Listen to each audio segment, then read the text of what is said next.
A local lawmaker says saving area parks is the issue he gets the most calls about right now. Assemblyman Jack McEnany joining a dozen fellow Democrats as well as Republicans and independents today. McEnany trying to save Thatcher Park, one of the 8 area state parks on a list slated to close to help battle the budget gap.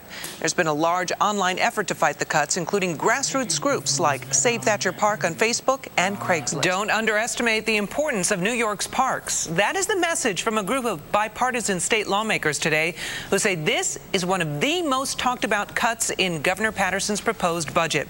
As many as 90 parks and historic sites would be affected, but lawmakers say parks are an economic engine for the state, providing 20,000 jobs and boosting tourism and local businesses.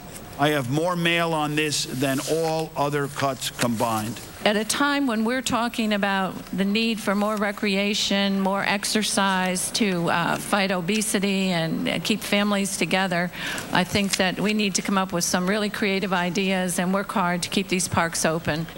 Lawmakers say that could include anything from higher fees, using stimulus money, or even allowing for naming rights that could change every couple of years. One budget proposal from Governor Patterson proving to be quite unpopular is the closing of state parks and historic sites. And today we heard from lawmakers who have a plan to keep the parks open and from dozens of people fighting to keep those parks open. Beth Wortman has their story live from the newsroom. Beth?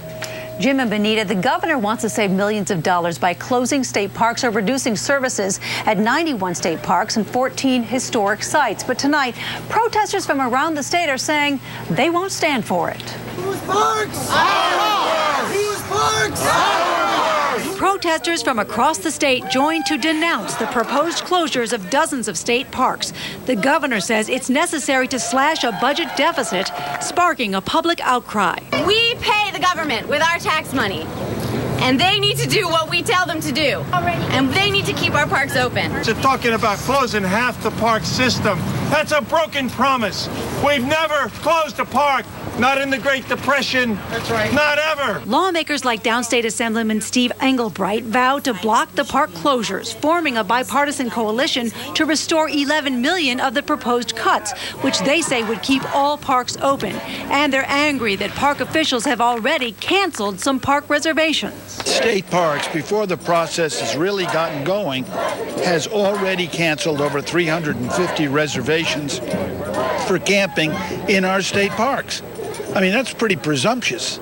We haven't passed the budget yet. Save our parks! Save our parks! Park users say they'll keep the pressure on, like Chris Eckert, an Iraq War veteran who says Thatcher Park is the place where he goes to feel better. And I went there every day for months, and it would just be like losing a part of myself. Now, lawmakers say they'll propose other ways to keep parks open, like raising fees, diverting federal stimulus funds, and even selling naming rights to some parks. Now, they'll go to the negotiating table with the governor to make their case. I'm Beth Wortman. Jim and Benita. Thanks, Beth. Lawmaker says saving area parks is the issue he gets the most calls about right now. Assemblyman Jack McEnany joined a dozen fellow Democrats as well as Republicans and independents today.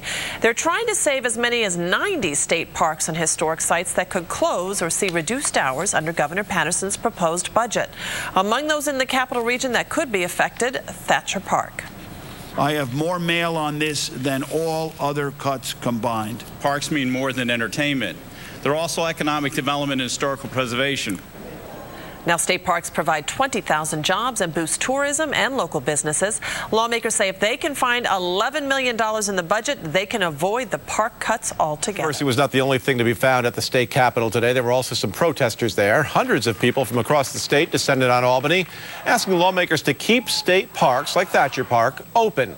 Some lawmakers who spent the day inside the Capitol say they hear that message and they are promising to fight Governor Patterson's cost-cutting plan to close those parks.